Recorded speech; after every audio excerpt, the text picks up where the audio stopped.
Good morning, students.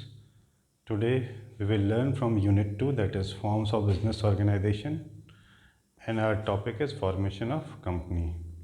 Under the formation of company, we have several parts or several stages of formation of a company. That is promotion, it is already done, then incorporation, and these two stages are compulsory for a private company. Means a private company can start doing its business after incorporation, and the public company has to further go on to these two stages, that is capital subscription and commencement of business. So now start with the capital subscription. For capital subscription, first of all, we must know that what is capital subscription. Capital means the money which is invested in the business, and subscription here means taking the money from the members. So for our own business, we are taking capital from others by way of issuing shares. They will subscribe to our share capital and give us the money. So for that, there is a particular procedure that how we can collect money from public as an investor.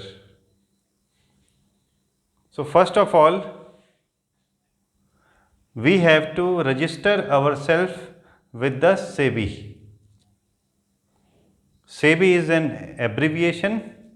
Its full form is Securities Exchange Board of India. As you have heard about the stock exchange. What is stock exchange? Stock exchange is a place where the trading of securities is done.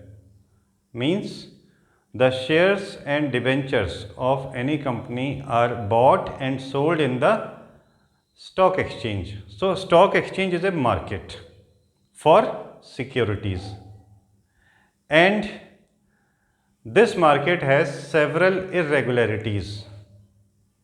Earlier there was many fraud with the investors. So to avoid the cheating and fraud, we have set up a disciplinary committee for the stock exchange, and that body is known as SEBI, Securities and Exchange Board of India. SEBI has the power to control the stock exchange, to check their account, to train the brokers. So SEBI has almost like the powers of the police.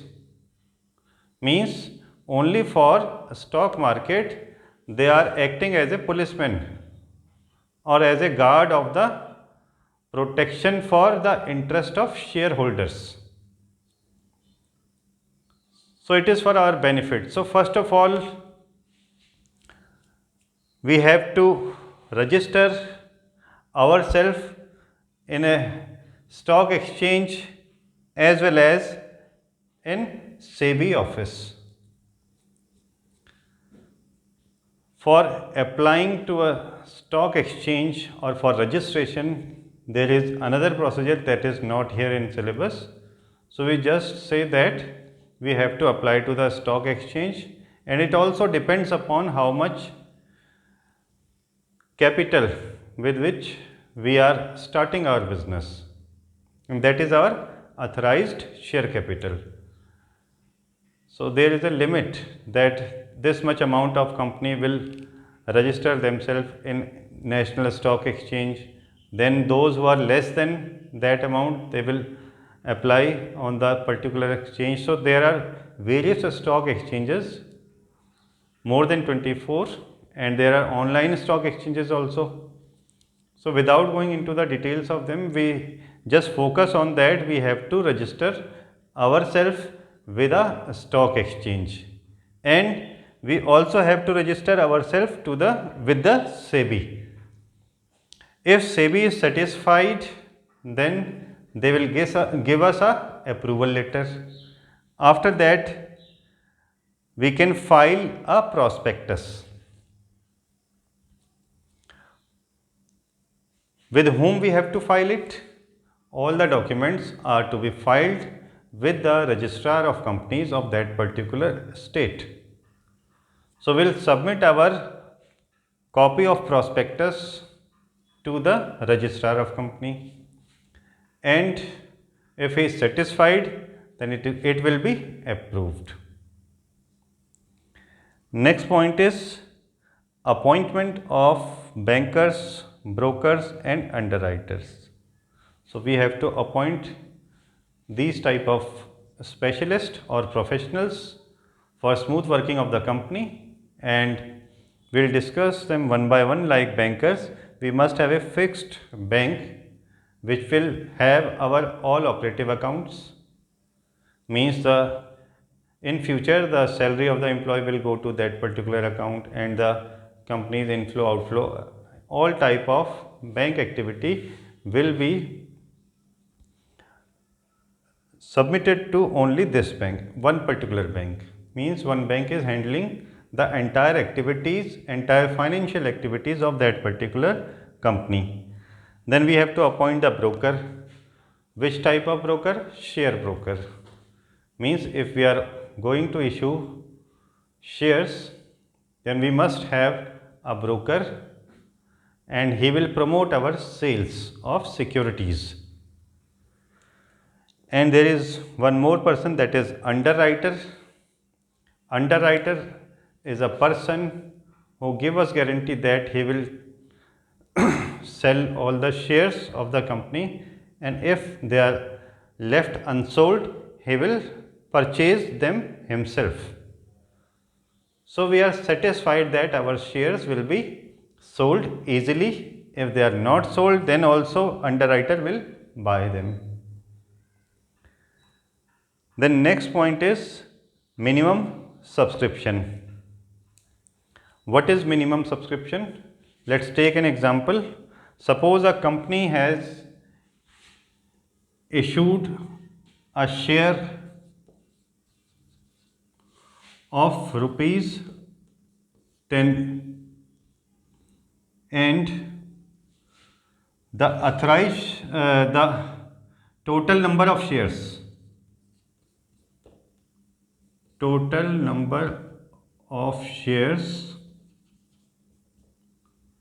is suppose 100.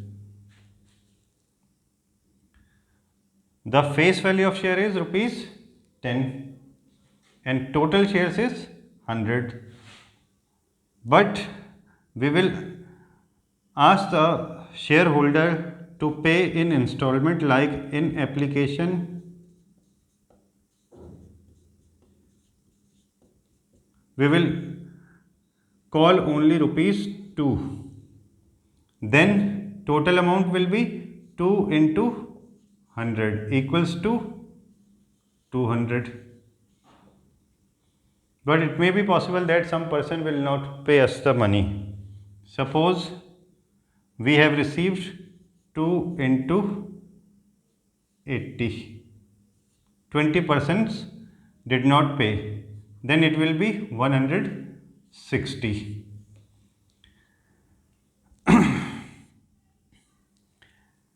And the 90% limit is there, and it is below 90, it is 100%. So we have to focus on whether the amount received by way of application is below 90% or above or equal to 90%. I am repeating it again. It may not be clearly visible, but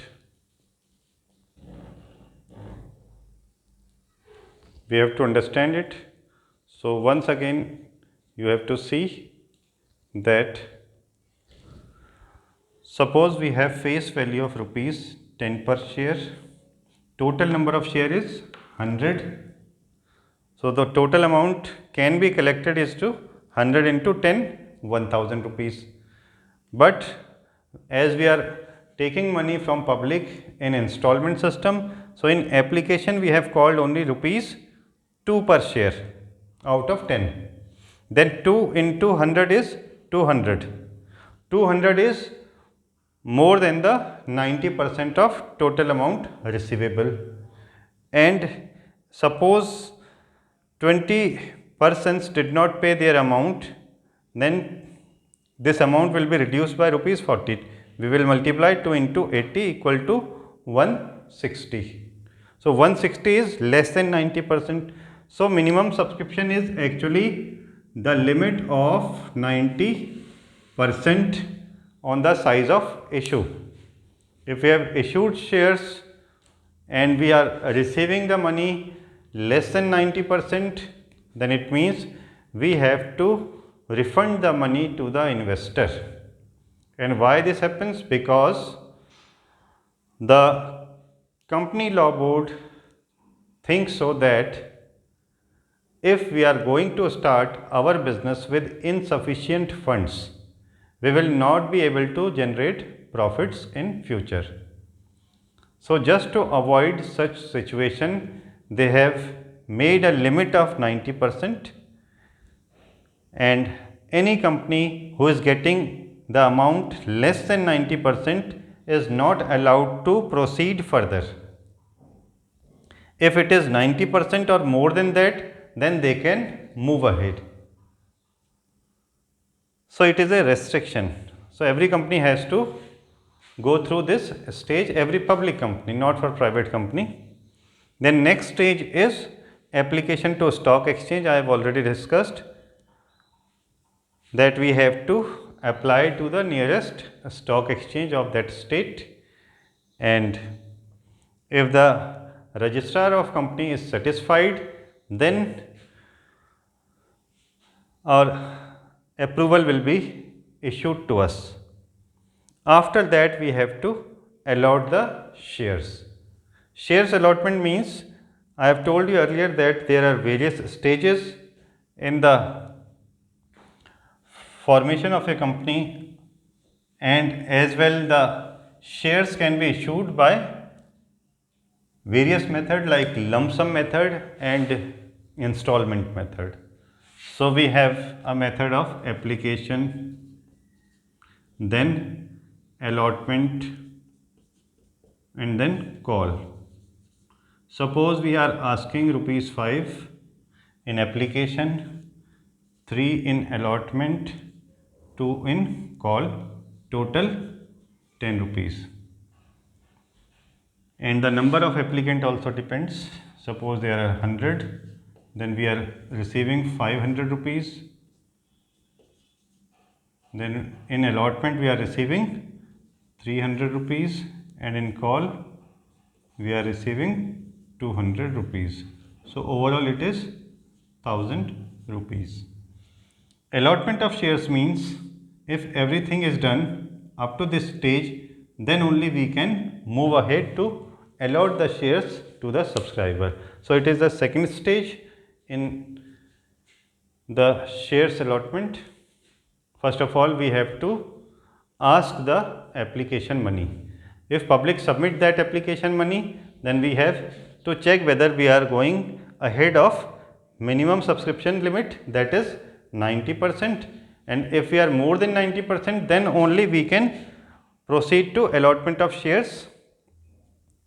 And within 30 days of allotment, we have to also notify the registrar of company about that we have allotted this amount of share to these particular shareholders. Full detail will be supplied to the registrar of companies. Then we have some important terms, we can discuss them, like prospectus is number 1. What is prospectus? Prospectus is a document which is inviting the subscription from the public. Suppose there is a university in which you want to take admission. So first of all, you have to buy the prospectus of that university, and in that prospectus all the courses which are available will be written there, and you have to pick one. So similar to this, companies also have a feature of prospectus, and it is compulsory. Every company has to prepare its prospectus, and in prospectus they have to show their history of performance financially, that whether they are making profits or not. And there in the prospectus the application form is also there, that if anyone want to subscribe the shares of or securities of the company, then they can buy it. Then after, second point is qualification shares. Qualification shares are those shares which qualify a particular person to become the director of a company. Means if anyone want to become the director of company and he is proposed by the members, then he must have to purchase that particular amount of shares which are known as qualification shares. Then next point is statement in lieu of prospectus. Statement in lieu of prospectus is related to the first point. As I have told that every public company must have to prepare the prospectus. But if they don't want to prepare, they can adopt the statement in lieu of prospectus, which is a ready-made set of rules which are being written in the prospectus. So the basic difference between the prospectus and statement in lieu of prospectus is that prospectus is handwritten, we made it ourselves, but the statement in lieu of prospectus is a ready-made set of rules. And here in this point, in lieu of is written, it means that instead of prospectus. Statement in lieu of prospectus means statement instead of prospectus. Either we choose the prospectus or we adopt the statement in lieu of prospectus method. So it is clear. Now fourth point, return of allotment. Return of allotment is related to this point, allotment of shares. Once we have allotted the shares to the shareholder, then we have to submit the details or all the details of the shares issued to registrar of companies of that state. And the last stage is also remaining here. It is up to the capital subscription. And the fourth stage is commencement of business. A public company have to pass on all these four stages.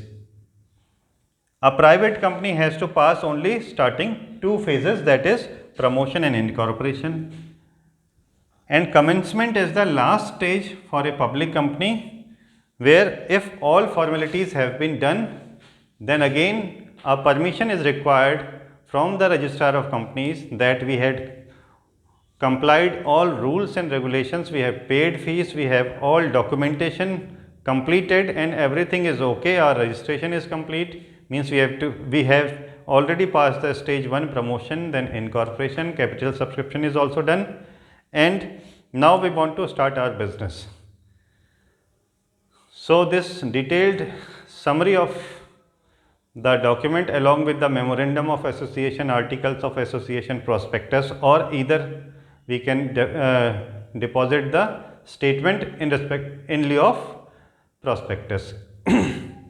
So all the documents will be submitted to the registrar of companies, and if we satisfy, he will allow us to start our business.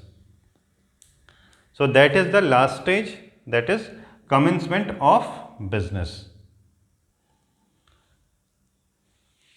So overall, the formation of a company stage is complete, and every student need to revise it, particularly because there are very legal definitions and we cannot innovate our own way of describing the law because it is codified.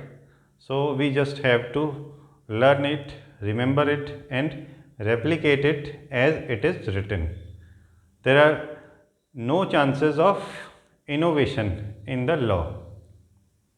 So thank you, student.